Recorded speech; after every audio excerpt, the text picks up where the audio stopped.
Hello, and welcome to Rose Play, Season 2, Episode 45. As always, I'm your host, Aurian MoonRose, and here on Rose Play Presents, we do things out of the ordinary. Instead of doing a Let's Play followed by 3 special episodes, either sometime before, during, or after, every episode's a special episode. Here we can do anything from interviews with content creators and game developers, podcasts, events such as E3, Comic-Con, closed betas, movie reviews. Well, those will only be more temporary till Fire MoonRose Play gets started, but anything can happen here. Today, we return to Atama's Review Corner with Season 2, Episode 2. Ah, yes, my very first top 10, as well as the very first special episode outside of just what was game reviews at the time. Well, and that intro of Season 2, but yeah. Honestly, I always had so much fun with these special episodes, and I believe this is why I continue to do them even after becoming Aurian MoonRose.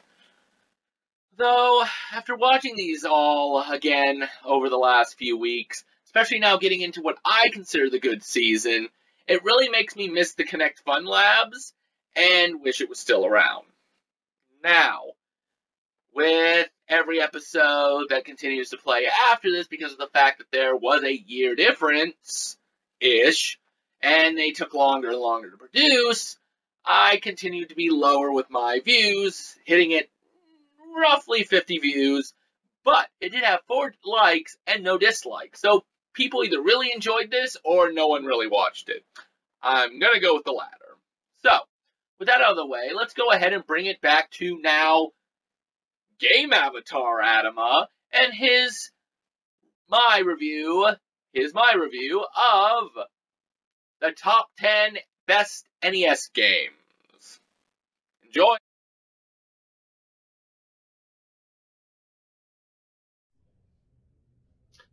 Hello, and welcome back once again, everyone. This is Atama's Review Corner, Season 2, Episode 2. This review is made possible thanks to the Xbox 360 and its Avatar Connect Fun Labs app. I am your digital host, Atama Darkening, and today I shall be doing my top 10 best NES games.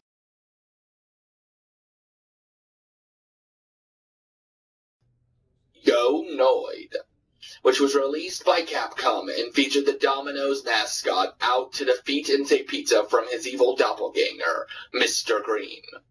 Most people would give this one a bad review, or say it was bad, and for the most part, most likely can be very unforgiving. As for me, it is on here because I enjoyed playing it a lot with a good friend trying to beat it, and it did give many laughs.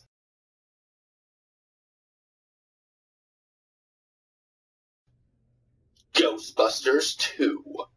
Yes, I know. Why would you put such a horrible game onto your list? It sucked and made me want to burn those who made it.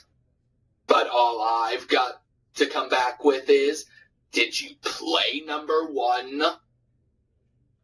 Number 2 felt great to play after having to put up with the first one. And even if it was bad, 2 will go down as being a good game, as long as one exists in my mind.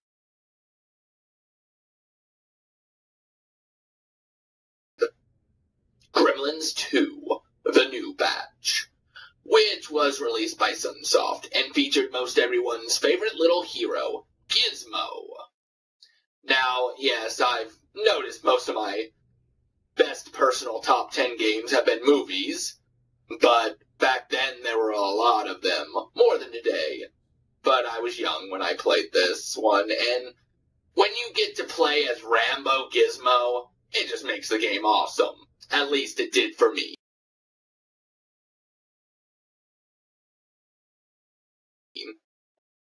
Batman, also ironically done by Sunsoft, which of course let us play as one of our possible favorite comic book heroes, the Dark Knight himself, Batman. Granted, it was only 5 levels, and relatively relatively short. However, what it lacked in time, it made up in brute force and being a hard game from time to time, at least for me. I suppose why the game makes it to 7 is because, for as frustrating as it was, I still always would come back to the game, trying to beat the Joker. Always failing. At least till recently this year, when I finally beat it and felt joy. So at that moment, I realized it really wasn't that bad.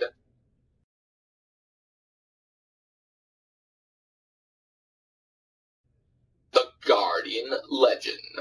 Ah, finally a game that isn't a movie or mascot making the way onto the list. Or, at least, I hope so.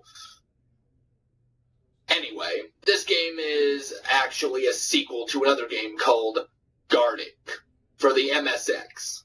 But of course, at that time, I wouldn't have known that. Here, it was released by Broderbond.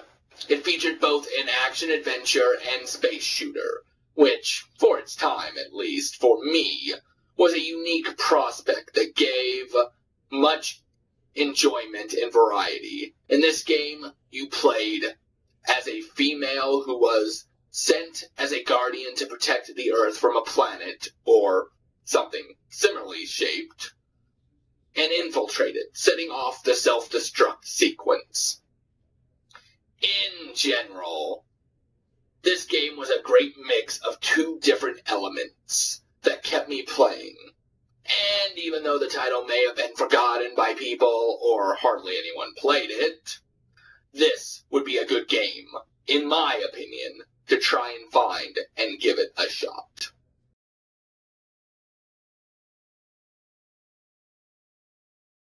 Number 5. Teenage Mutant Ninja Turtles 2, the arcade game. Was released by Konami, and brought almost everything good that came with the arcade, and made most forget about the first one. Being a Turtles fan, I had to give the NES a second chance after they shattered my heart with the first one. And they did deliver.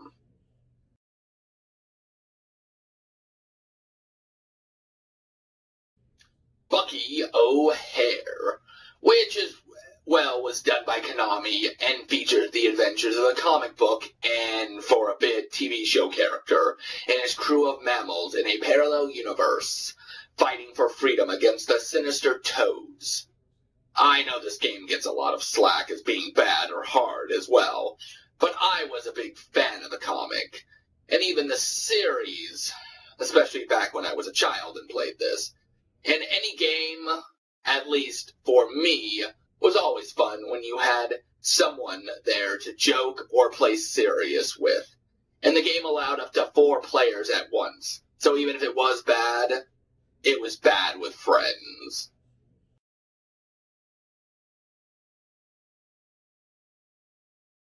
Ninja Gaiden 2, The Dark Sword of Chaos, which was released by Tecmo, and featured the story of the ninja Ryu Hayabusa, and continued his trilogy, as the game series made it up to 3 games for the NES.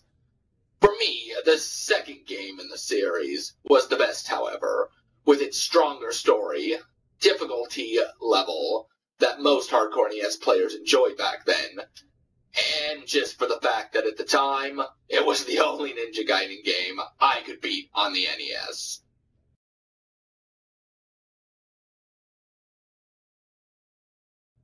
Final Fantasy, a game done by one of my favorite companies at the time, Squaresoft, now more commonly referred to as Square Enix, and was one of the first noticeable JRPGs, as they are most commonly known as now as well. And it went on to influence and create a wide spread of the genre to the United States. For me, this game will always be in my heart as number 1, even though it didn't get the spot. As in my youth, was the first game I could play again and again for long hours, and ended up turning me on to JRPGs and stories in general, helping to make me the person that stands here today. However, it didn't get the #1 spot for this one reason, and here it is.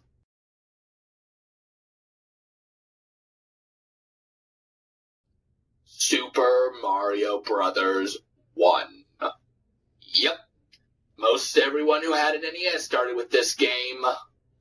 And if not for Nintendo and Shigeru Miyamoto helping save the video game industry after the crash back with E.T., then most, if not all of us gamers, would not be able to enjoy what we now have in this decade. So my deepest thanks to Shigeru Miyamoto and Nintendo for giving gaming a second chance. And even though I may have enjoyed Super Mario Bros. 3 better, this game will always be #1 for bringing me into the world of gaming.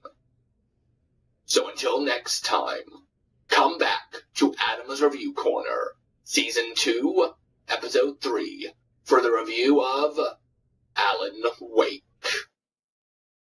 And remember, keep gaming and reaching for those achievements in games and life.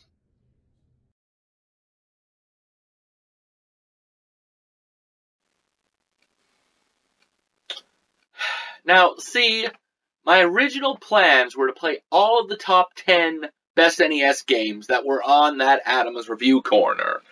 Eventually, it was supposed to evolve into not only a review show, but a Let's Play show, where I then review the game afterwards, rather than just reviewing the games by themselves.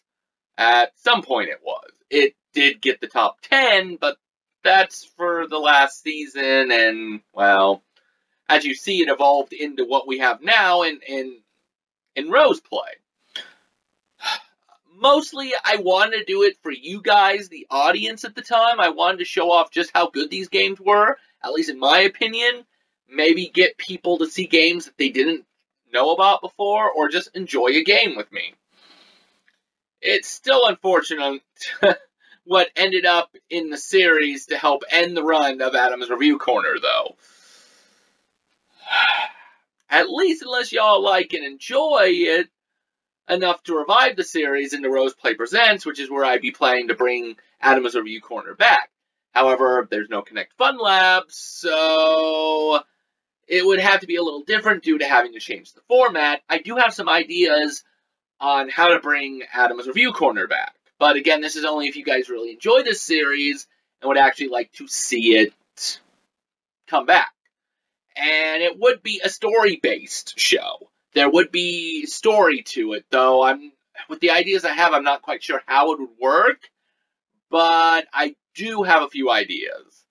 But anyway, that'll end up doing it for this continuation into my past. And next episode, we'll continue the preview of Fire Moon Rose Play with the 1990 miniseries movie, Stephen King's It. What? Aren't you gonna say hello? And remember, keep gaming, never give up, and Atama's Review Corner hinges on you guys, so let me know what you think so far.